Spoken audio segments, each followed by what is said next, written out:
ng ating Diyos na buhay, mga kapatid. At alam po natin na ang salita po ng Diyos ay mahalaga sa bawat isa po sa atin. At salamat po sa Lord sapagkat tayo muli ay sama-sama po ngayon.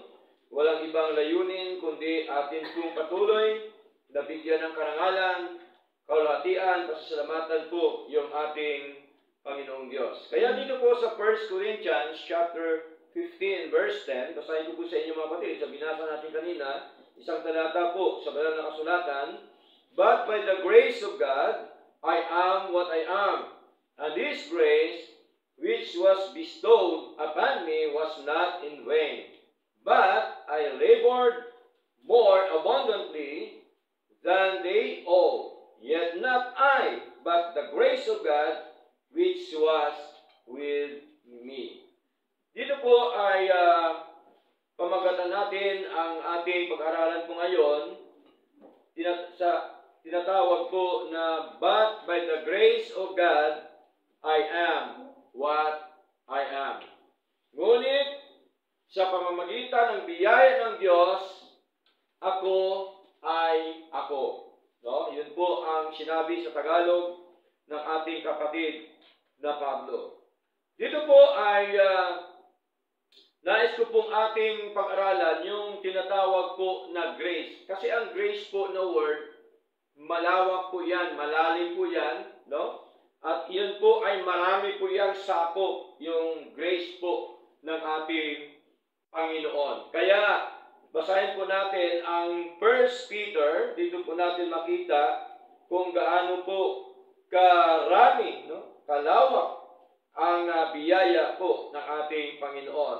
1 Peter chapter 4 verse 10, sabi po dito, "As every man hath received the gift, even so minister the same one to another as good stewards of the manifold grace of God." Pag sabing manifold grace of God, ibig sabihin malawak, marami, masagana ang biyaya po ng ating Panginoon. Mayaman ang biyaya po ng ating Panginoong Diyos na buhay.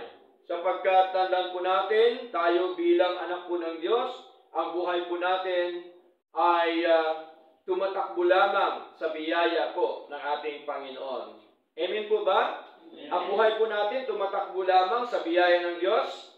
Amen. Tumatakbo po yung buhay natin sa biyaya po ng ating Panginoon. Kaya po tayo narito ngayon because of the grace of God. Amen po? Kaya tayo ay malakas, masigla, nandito po ngayon sa gawain ng Panginoon because of the grace of God. Now, word na grace po, yung word na grace, 148 times na nakasulat po sa banal na kasulatan. Okay? At alam niyo po ba mga kapatid, na ang word na grace, mula Genesis hanggang Revelation, binanggit po yan ng ating Panginoon. Basahin po natin aklat po ng Genesis chapter 6 verse 8 mga kapatid. No, sa Lumang Tipan, Genesis chapter 6 verse 8. Sabi po dito, mga minamahal, "But Noah found grace in the eyes of the Lord." Ano pong nasumpungan ni Noe, mga kapatid? Yung biyaya ng Diyos, mga minamahal. Nasumpungan po ni Noe ang biyaya ng ating Panginoon. Okay, pagdating naman po sa Revelation, basahin po natin ang Revelation chapter 22, yung panghuli na talata ng Biblia, sa aklat po ng Revelation, sabi po dito, "The grace of our Lord Jesus Christ be with you all." Amen. So malinaw po, mula Lumang Tipan, mula Genesis up to Revelation, hindi ho nawala yung grace ng Panginoon. Amen po? Okay? Kaya nga po sa buhay po natin, from head to foot, biyaya po ng Diyos ang siyang tumatakbo. Amen po? Sa buong buhay po natin, biyaya po ng ating Panginoon. Kaya atin pong pag-aralan, ano-ano po ba yung mga biyaya po ng ating Panginoon na kung saan atin pong nabasa kanina sa 1 Corinthians chapter 15 verse 10 mga kapatid. Sabi po kasi ni Paul dito sa wikang Tagalog, datapwat sa pamamagitan ng biyaya ng Diyos, ako nga'y ako.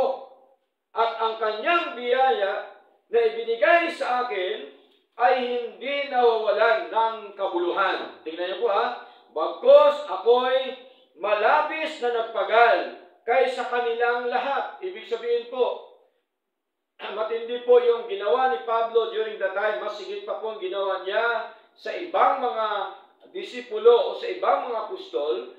Pero ang sabi po niya dito, hindi po siya nagmamalaki. Kaya ang sabi niya dito mga batid, ituloy po natin, bagaman hindi ako, sabi po niya, kundi ang biyaya ng Diyos na suma sa akin. Tingnan niyo po, malinaw po na kahit po si Pablo gumawa sa ministry ng Panginoon, napakarami niyang ginawa, siya po'y nakaranas ng mga pagsubok, mga persecution sa buhay, mga long suffering sa buhay, mga kapatid.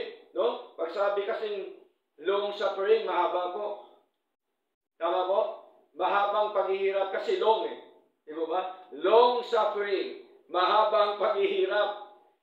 Katulad po sa naranasan ni Pablo, mga kapatid, na siya po ay ikinulong dahil sa kangangaral ng mga salita po ng Diyos. Pero hindi po siya tumigil dahil ang nanahan sa kanya ay biyaya ng Diyos. Okay? So, dito po ay nais ko pong pag-aralan po natin mga kapatid.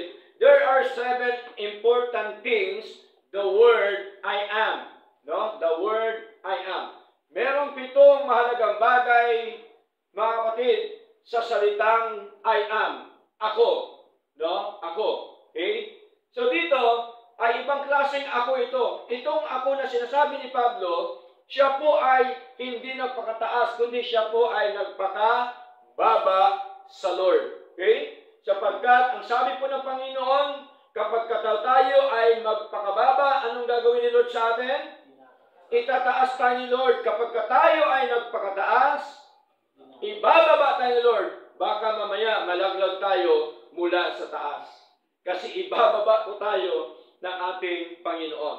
Now, number 1, mga kapatid, sa ating paksa po ito, sa 1 Corinthians chapter 15, verse 10, sabi po dito, number 1, I am saved by grace. Sinabi po yan ni Pablo na siya po ay iniligtas sa biyaya ng ating Panginoon, mga kapatid. Kaya tayo, ganun din po, na tayong lahat ay iniligtas din po ng ating Panginoon sa pamamagitan po ng kanyang biyaya. Now, my question is, when did get saved?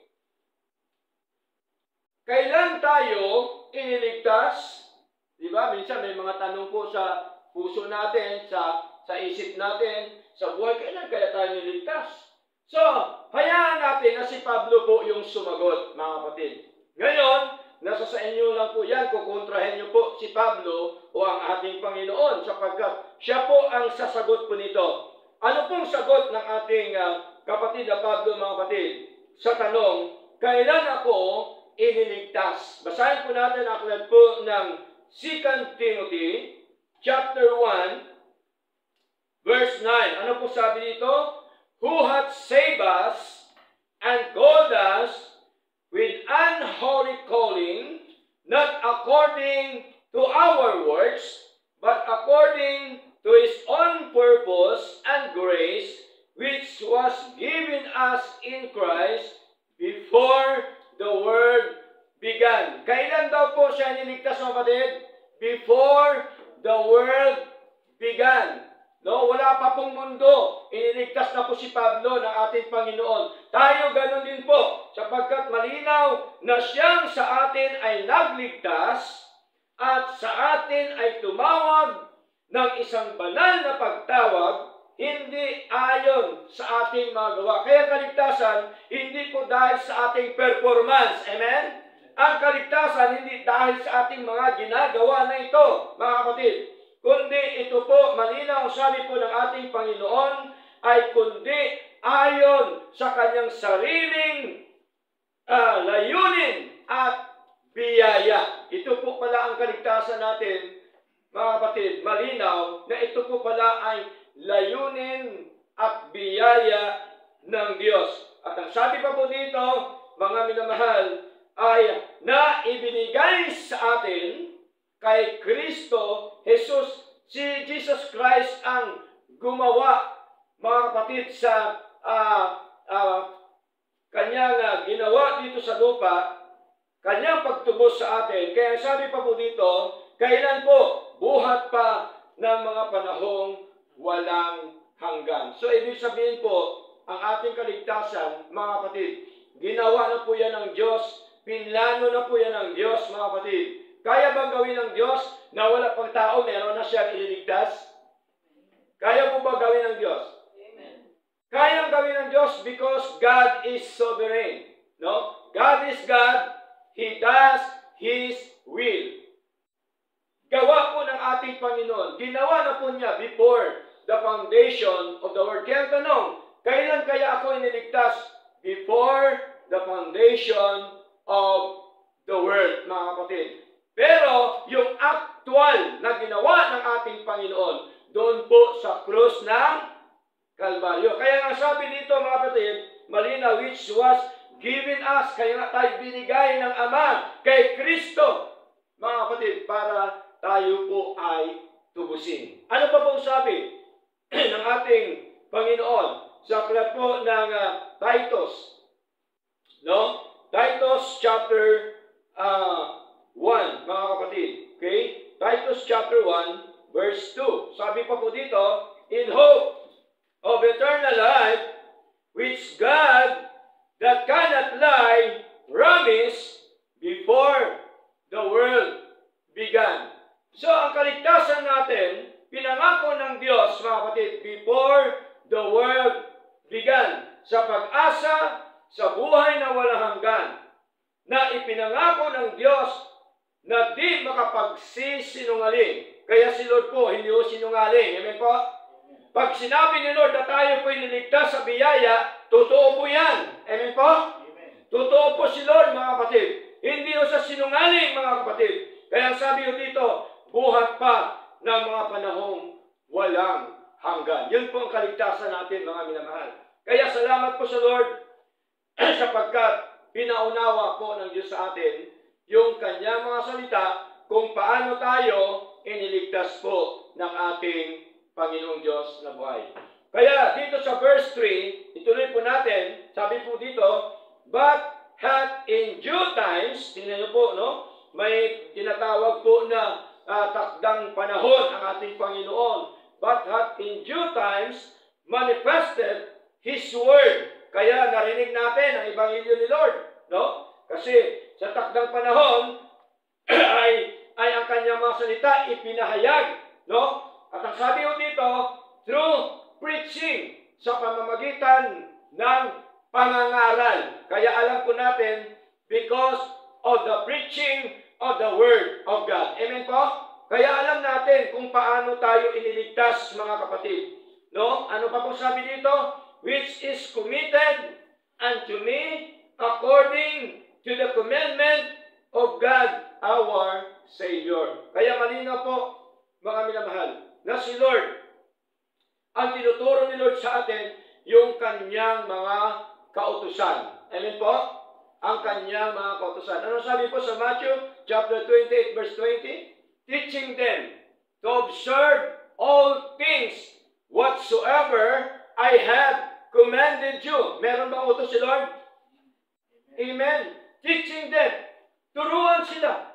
Teaching them to observe all things whatsoever I have commanded you. Sabi po ni Lord, and lo, I am with you always, even unto the end of the world. Amen. So malinaw po, mga kapatid, na ang ating pong sinusunod, ang ating pong mga basihan ng ating pananampalataya, ito po yung mga salita, mga kautusan ng ating Panginoon. Sapagkat our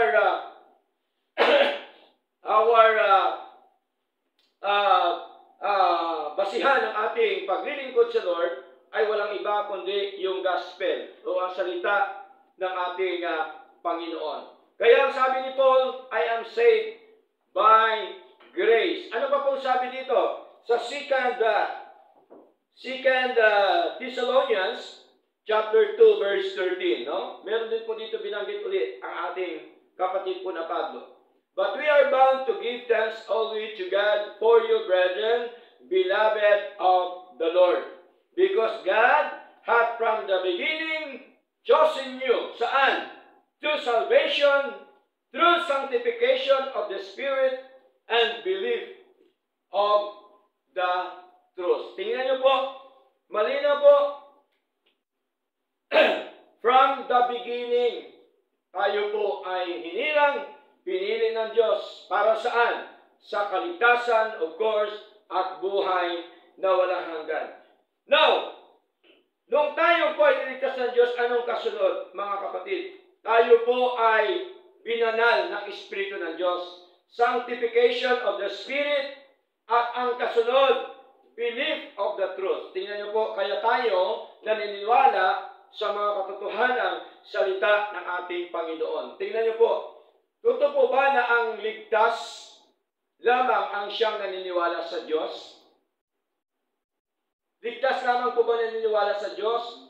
O naniniwala din po ba ang mga hindi ligtas? Siyempre, ang naniniwala sa Diyos, yung mga ligtas, tama po? Kasi ang mga hindi ligtas, mga kapatid, para sa kanila, kahangalan ang salita ng Diyos. Basahin po natin, aklat po ng 1 Corinthians chapter 1, no?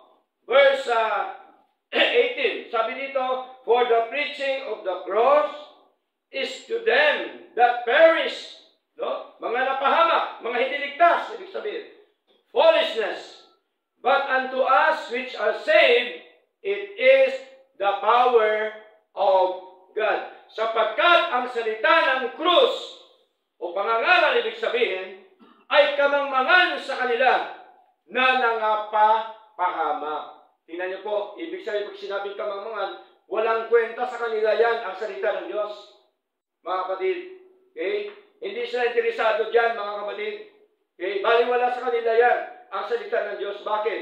Napapahamak na po sila. Malinaw po ang sabi ng banal na kasulatan. Ngunit, ito'y kapangyarihan ng Diyos sa atin na mga naligtas. Makapangyarihan magsalita ng Diyos?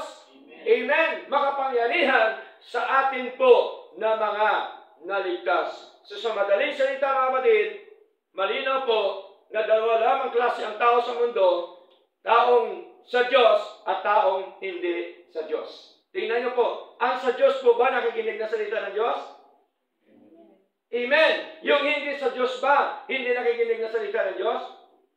Hindi nakikinig po yan. Basahin po natin, mga kapatid, John, chapter 8, verse 47. Ano sabi po dito, mga kapatid? He that is of God, heareth God's words. Ye therefore hear them not, because ye are not of God. Tingnan niyo po, malinaw na ang sa Diyos ay nakikinig ng mga salita ng Diyos. Dahil dito hindi ninyo dirinig, sabi po ng Panginoon, sapagkat kayo ay hindi sa Diyos. Sino ang kanyang kausap? Mga Hudyo na hindi nananampalataya sa Kanya. Kaya kung ating babasahin ang pinakadulo ng John chapter 8, ano ang resulta sa pangangaral po ng Panginoon? Di po ba pinagbabato po ang ating Panginoon? Tama po? Binato po siya dahil sa katotohanan, mga kapatid. Kaya po, pag tayo ay nasa katotohanan, tandaan natin po, mga kapatid, sigurado po yan, tayo po ay uusigin. Amen po? Tayo po ay babatuhin o anumang gagawin ng mga tao sapagkat po alang-alang sa mga katotohanan po ng ating Panginoon. Kaya po, mga kapatid, hindi po yan totoong aral yung tanggapin mo si Kristo para ka maligtas. Hindi po yan totoong aral na manampalataya ka lang para ka maligtas. Wala hong matik na kaligtasan na gagawin ng tao. Kaya nga sabi ni Lord, not of your works. Tama? Kaya sabi nga ng Diyos, tayo iniligtas dahil sa Kanyang biyaya. Siya po mismo ang nagligtas sa atin. Wala hong partisipasyon ang tao dito sa eternal salvation, sa kaligtasan, sa impyerno, kundi ang Diyos lamang ang siyang gumawa, mga kapatid. Kaya sabi ni Paul, I am saved by grace. Sabi po dito.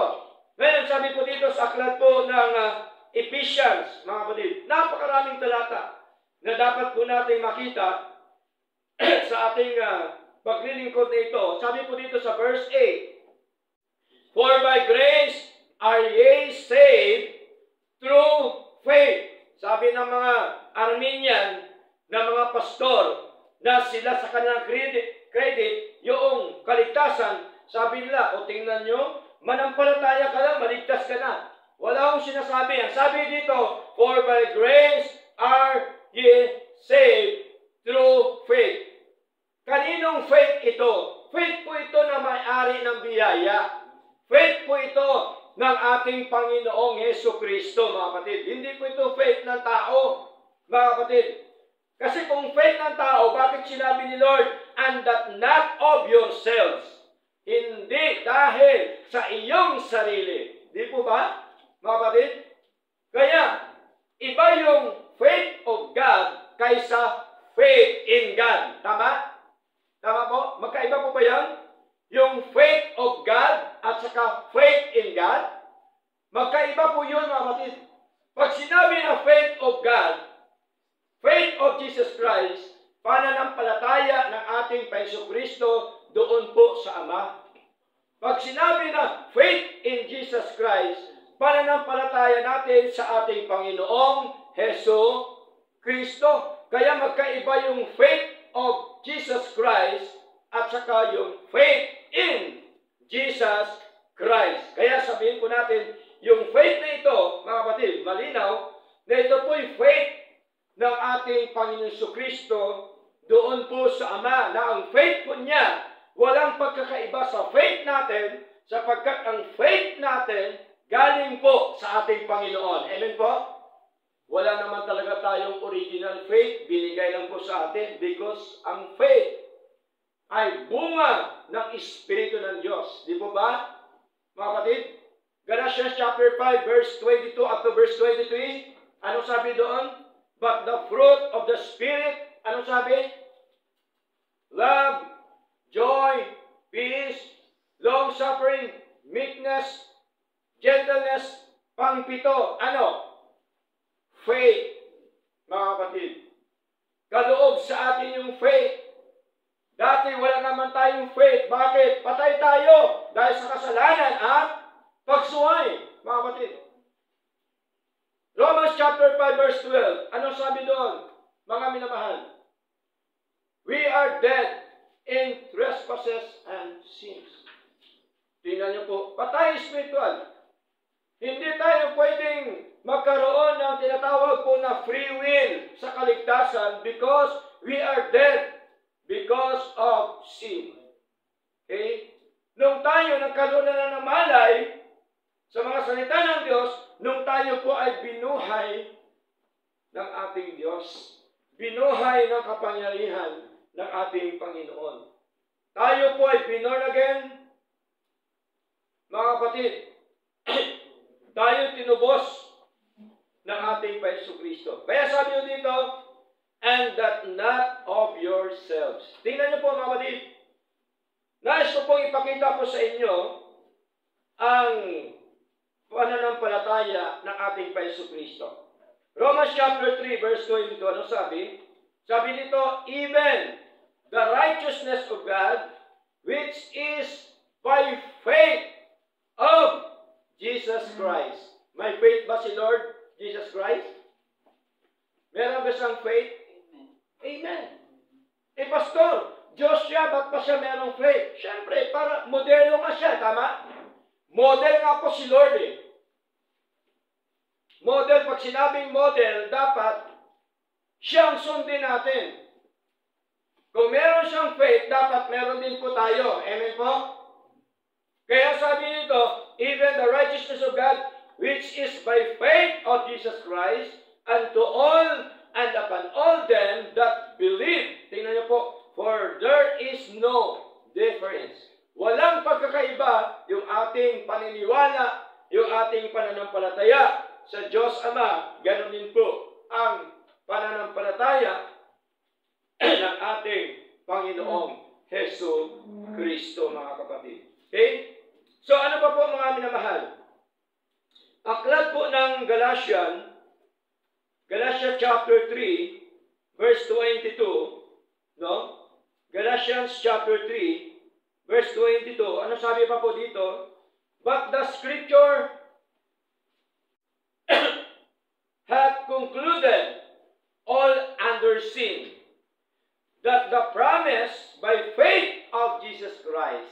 Tingnan niyo po, by faith of Jesus Christ. Meron pong faith ang ating Panginoon Jesucristo. Bakit? Nagkatawang tao po siya. Amen po? Ang naramdaman natin, naramdaman din po niya yon. Yung faith natin, faith din po niya yon, mga kapatid, sa Ama. Yung nagsugo sa Kanya. Kaya sabi dito, that the promise by faith of Jesus Christ might be given to them that believe. Tingnan niyo po, ibinigay din sa atin, sa mga naniniwala sa Kanya. Niniwala ba tayo sa ating Hesus Kristo?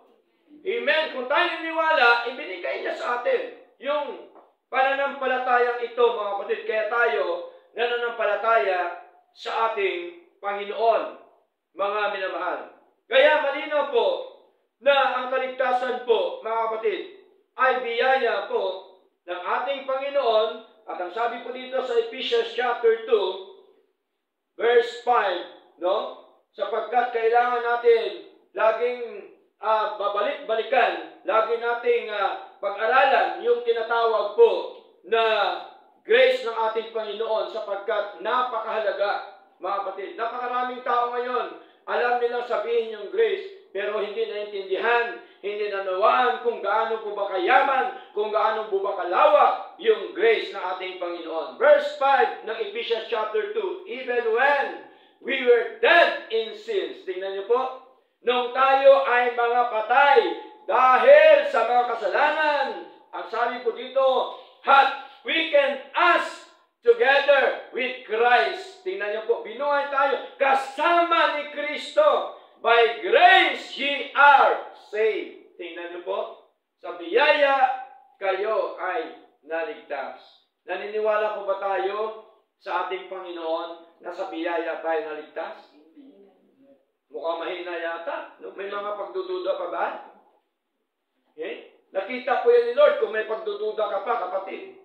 Malinaw ang ating pinag-aralan na we are saved by grace, mga kapatid. Itong grace na ito ng ating Panginoon. Malinaw po. Kaya, dito po, mga kapatid, ang grace na ito, libre. Walang bayan. Diba? Kung ang hininga nga natin, libre. Hininga ba natin, libre? Libre po. No? Kaya nga, nung nakaraan kong pangaral, kung ating babayaran si Lord sa ating hininga, mga ilang milyon-milyones na yan. Diba? O, bumili ka ng tangke ng oxygen. Magkano po? Mahal. Diba? Ang malaki, mahal. Hanggang kailan lang yun? O, ilang taon ka na nabuhay? Ako, 60 years na. Ang tanda na po. Diba? Ang dami ng hininga binigay ni Lord sa akin. Tingnan niyo po. Kung babayaran mo yan, mga kapatid. Pero, tingnan niyo, libre. Ganun po kabuti ang Diyos. Amen po? Kaya ang biyayang ito na ating natanggap sa Lord, libre din po, mga kapatid. Walang bayad po yan. Maniwala ka lang sa Lord. Amen po? Magtiwala ka lang sa ating Panginoon. Basahin po natin, Romans chapter 3, verse 24. Sabi po dito, Romans chapter 3, verse 24, being justified freely by His grace through the redemption that is in Christ Jesus. Libre po ba ang biyaya ni Lord? Amen. Libre ang biyaya po ng Diyos. Walang bayad po, walang donation. Di po ba? Ang biyaya ng Diyos. Wala pong paluwagan ang biyaya ng Diyos. Di po ba? Oh. Malinaw po, libre po. Palibas ay naring ganap na walang bayad, libre ng kanyang biyaya sa pamamagitan ng pagtubos na nasa kay Kristo Jesus. Ibig sabihin, ang nagtubos po si Kristo lang, walang kasamang tao. Amen? Tama po? Kaya ang kaligtasan, walang kasamang tao. Walang co-savior si Lord. Hindi po yan totoo sinasabi ng pastor na pumunta ka lang dito sa harap ng pulpito at panalangin kita, magsisi ka ng kasalanan mo, ligtas ka na. Hindi po. Ang pagsisisi, tama po yun. Pero ang pagsisisi, mga kapatid, hindi po yan daan para ikaw ay maligtas sa impyerno. Ang pagsisisi mo sa Lord, yung hindi mo yan paggawa dito po sa lupa ngayon, ng kasalanan na. Tama po? Yung nagkasala ka, tapos nagsisi ka sa Panginoon. Repentance, mga kapatid. Pero hindi po yan daan para ka maligtas o maligtas ang iyong kaluluwa sa ating Panginoon. Kaya ang kaligtasan eternal, hindi po sa paggawa ng tao, kundi ito po ay gawa ng ating Diyos. Okay? Kaya sa iba, napakadali lang, ABC. No, ang kaligtasan na ABC. Ano yun? Accept, believe, and confess. Ligtas ka na. Diba? Mali po. Ang kaligtasan, biyaya ng Diyos. Walang masama sa accept, believe, and confess. Dapat gawin natin yon. Pero hindi po yan ang daan ang iyong gagawin para ka maligtas sa impyerno sa harapan ng ating Panginoon. Sapagkat ang kaligtasan sa impyerno ay gawa po ng ating Diyos dahil po sa kanyang biyaya. Kaya ang tanong, when did get saved? Before the foundation of the world, before the world began, from the beginning. Yun po yung sagot, mga kapatid. No, number 2. Number 1, I am saved by grace. Number 2, I am sure by grace. Si Pablo, sabi niya, ako sigurado sa biyaya. Tayo po ba, kapatid, sigurado tayo sa biyaya ng Diyos? Amen. Si Pablo, sigurado siya. Mga lingkod ng Diyos, sigurado. Yung church sa Corinto, sigurado. Na sila po ay sigurado sa biyaya ng Diyos. Ganon din dapat tayo. Dapat sure po tayo sa ating paglilingkod sa Lord. Amen po? Sure po tayo sa ating pong samba, sa ating ginagawa sa ating Panginoon. Dapat sigurado tayo, mga kapatid. Okay? Dapat yung pundasyon natin sigurado. Dapat yung pagkatawag sa atin sigurado rin. Sapagkat, sabi ni Pablo, I am sure by grace. Sigurado ako sa pamamagitan ng biyaya. Saan sa sigurado? Sigurado siya na siya ay apostol. Amen po? Sigurado siya na siya po ay anak ng Diyos. Sigurado siya na siya po ay iniligtas dahil sa biyaya ng ating Panginoon. Wala po siyang pagdududa. Amen po? Meron ba tayong pagdududa o wala? Dapat wala tayong pagdududa sa Lord, sa kaligtasan at buhay na walang hanggan. I am sure by grace, sabi po ng ating kapatid na Pablo. Kaya sabi po dito, mga kapatid, sa aklat po ng 2 Peter, basahin po natin. Okay? 2 Peter po, okay, 2 Peter chapter 1, verse 10, sabi dito, wherefore, rather, brethren, give diligence to make your calling and election sure. No? Kaya ang pagkahirang sa atin, sure po yan. Sigurado. No? Kaya delikado po, magkaroon ka pa ng pag-agam-agam sa puso mo. Kung ikaw ba ay hinirang ng Diyos, hindi. Election sure. At ang sabi nito, for if you do these things, ye shall never fall. Tingnan niyo po. Kaya nga, mga kapatid, lalong pagsikapan ninyo na mga panatag kayo sa pagkatawag at pagkahirang sa inyo. Dapat panatag tayo. Sure tayo. Okay? Delikado po pag hindi tayo sure sa buhay po natin. Sapagkat kung gawin ninyo ang mga bagay na ito, sabi po ni Pedro, na ito ay hindi kayo mga titisod kailanman. Tingnan niyo po, mga kapatid. Ye shall never fall. Hindi kayo matitisod. Hindi kayo mawala sa paglilingkod. Hindi kayo mahulog sa anumang mga nangyayari sa ating paligid, sapagkat sure po ang ating paniniwala na tayo po ay hinirang ng Diyos, pinili ng Diyos before the foundation of the world. Even our foundation, mga kapatid. Yung ating pundasyon sa ating paglilingkod, dapat sure din po tayo na tayo ay dito po sa katotohanan. Amen po? Sure ba tayo na sa katotohanan tayo? Amen. Amen. Sure dapat tayo, hindi yung nagdadalawang isip tayo, nagdududa tayo sa Lord. Ayaw po ng Panginoon. Nakita po yan ni Lord. Ang puso po natin, mga kapatid. No? 2 Timothy chapter 2. Ano sabi po dito, mga kapatid? 2 Timothy chapter 2, verse 19. No? Basahin po natin. 2 Timothy chapter 2, verse 19. Sabi dito, nevertheless, the foundation of God standeth sure, having this seal, the Lord knoweth them that are his, and let everyone that nameth the name of Christ depart from iniquity. Gayunmay ang matibay na pundasyon o pinagsasaligan ng Diyos ay nanatili na may tatak nito o sigurado, na nanatiling sigurado yung pundasyon ng Panginoon. Mga kapatid, pag sinabing pundasyon, yung kanyang mga aral. Amen po? Yung kanyang mga kautusan. At ang sabi pa po dito, mga kapatid, nakikilala ng Panginoon ang mga kanya. Nakikilala po tayo ng Diyos, mga kapatid. Alam ng Diyos yung sa Kanya. Alam ng Diyos yung Kanyang hinirang. Alam ng Diyos lahat, mga kapatid. Walang lingid sa ating Panginoon. Amen po?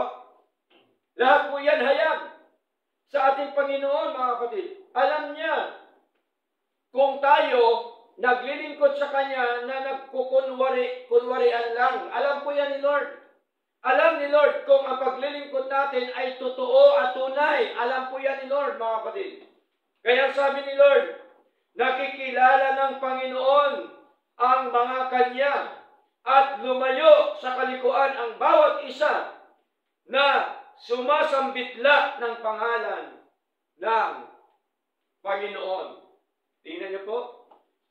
Kaya nakakalungkot, maraming tao binabanggit yung pangalan ng Panginoon. Subalit, nandun pa rin nananahan sa kasalanan sa harapan ng ating Panginoon. Kaya sabi ni Lord, lumayo sa kalikuan. Ang mga bawat isa na sumasambitla o nagsasabi ng pangalan ng Panginoon. Tingnan niyo po, mga kapatid. Malinaw po yun na mahalaga. Sigurado tayo na ang foundation pong ito na ating kinatayuan ay pundasyon ng ating Panginoon. I am sure by grace.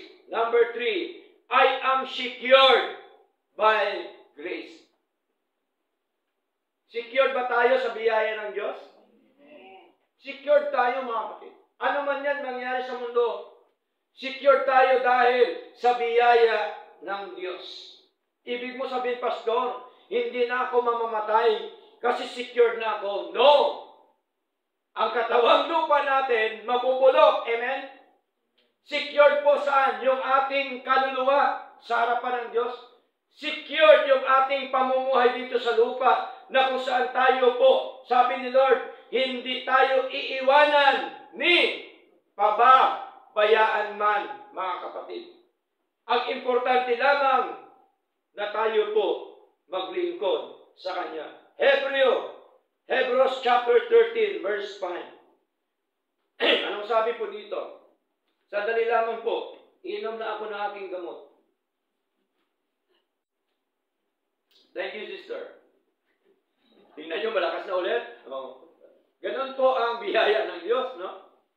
So, dito, sabi po dito, let your conversation be without covetousness, and be content with such things as ye have.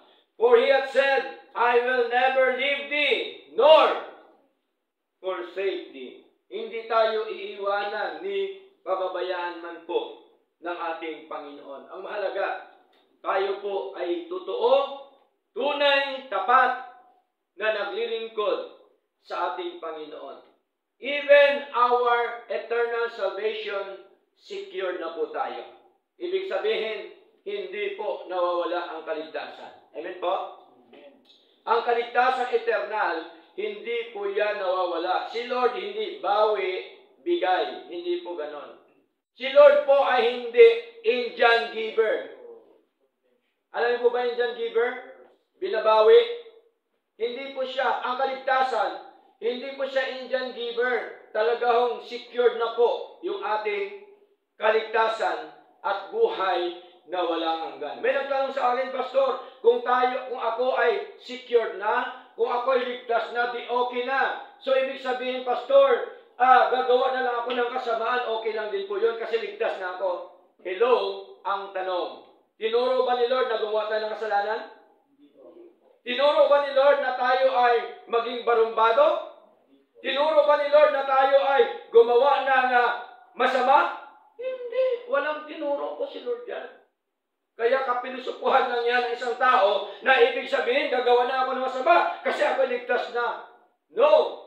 Walang tinuro po ang ating Panginoon. Baka tinuro yan ng mga tao sa iyo. Baka tinuro yan ng ibang pastor. Sige, gumawa ka na lang ng kasalanan kasi ligtas ka naman na, mga kapatid. Kahit kailan dito, hindi tinuturo ang kasamaan. Amen po? Sapagkat ayaw po ng ating Panginoon. Okay? So malinaw po, mga kapatid, na tayo po is secured na po. Even our eternal salvation. Basahin po natin, aklat po ng John, chapter 10, verse 28. Sabi po dito, and I give unto them eternal life. Sino nagsasalita? Ang ating Panginoon Kristo. And they shall never perish.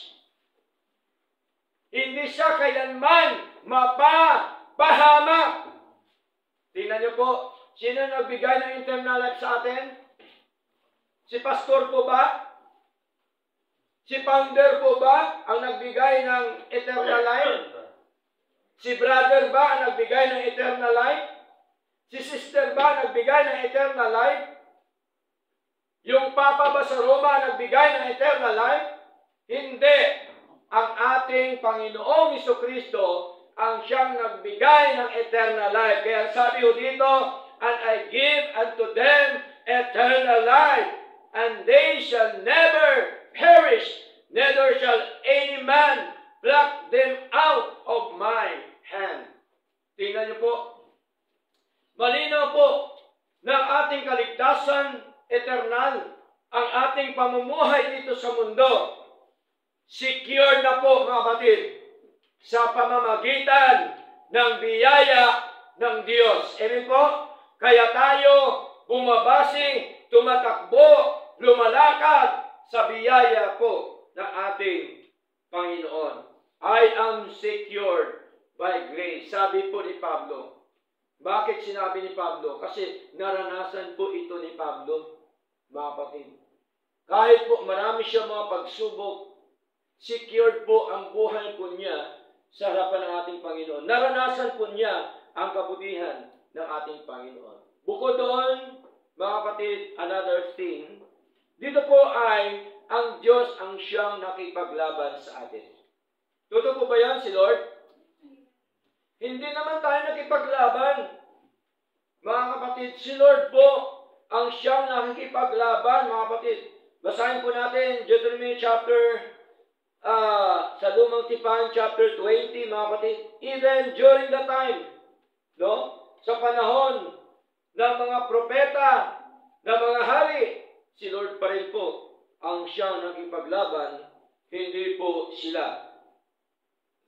Deuteronomy chapter 20, verse 4, sabi dito, For the Lord your God is he that goeth with you to fight for you against your enemies to save you. Tingnan niyo po. Oh. Saan daw tayo ligtas? Sa ating mga kalaban. Amen po? Sino-sino ating kalaban? Ang diablo. Amen po? Sino pa? Marami tayong kalaban. Kalaban natin yung mga nagsisipan ng masamang espiritu. Amen po? Mga ginagamit ng diablo, mga kalaban po yan, mga kapatid. Kasi wala po sila ibang gawin po niyan. Wala po sila ibang motibo kundi tayo ay ibagsak sa paglilingkod sa ating Panginoon. Amen po? Bakit, Pastor, yung mga kasama nila hindi nila binabagsak? Kasama na nila yan eh. Sino ang kanilang dapat ibagsak? Yung hindi nila kasama. Tama? Yung mga tunay at totoo na naglilingkod sa ating Panginoon. Malinaw po, mga kapatid, nang sabi po ng ating Panginoon, For the Lord your God is he that goeth with you. Sabi po niya sa mga Israelita during the time, to fight for you against your enemies to save you. Kaya si Lord po ang siyang nakikipaglaban sa atin. Kaya tamang sabi ni Pablo, I am secured by grace. Tingnan niyo po. Number 4, I am strengthened by grace. Okay? Ako'y malakas sa pamamagitan ng biyaya. Okay? So, tayo po mga kapatid ay lumalakas dahil po sa biyaya po ng ating Panginoon. Ang lakas po natin na ito, hindi po galing sa atin, kundi ito po ay biyaya po ng ating Panginoong Diyos na buhay. Kaya, ano pong sabi ni Pablo, mga kapatid? Sabi ni Pablo sa Philippians chapter 4, verse 13, I can do all things through Christ, which strengtheneth me.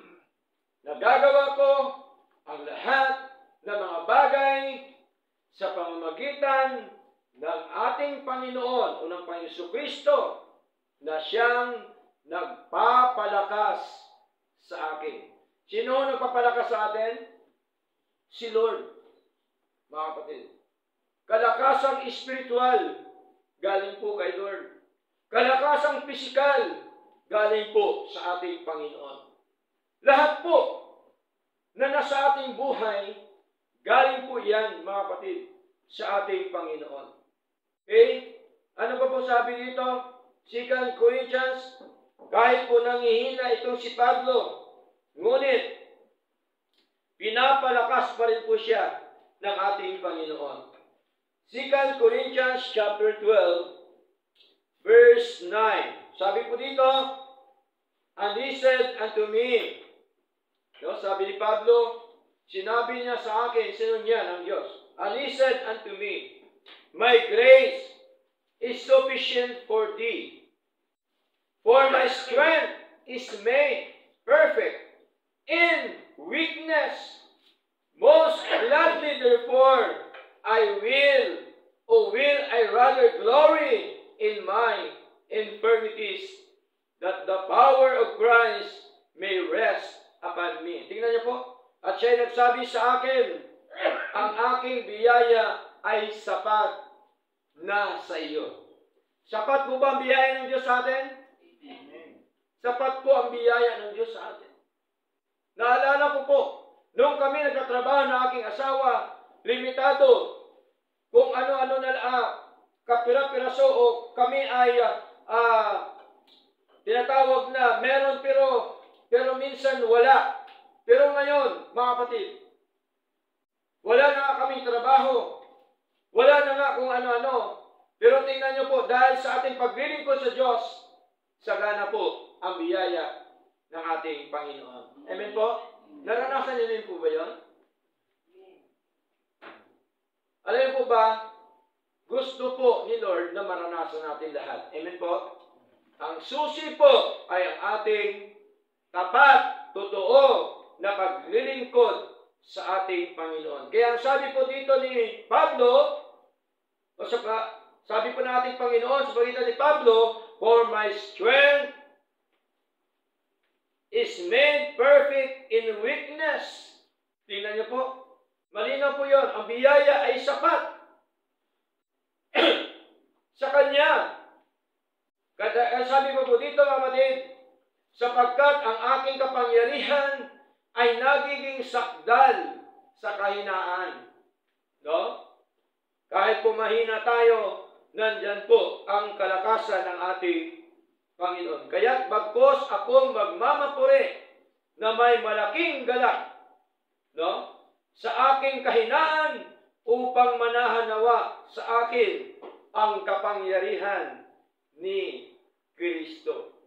Malinaw po mga kapatid, nagpapalakas po sa atin ay ang ating Panginoon. Hindi po sarili natin. Wala tayong kakayanan, mga minamahal. Number 5, I am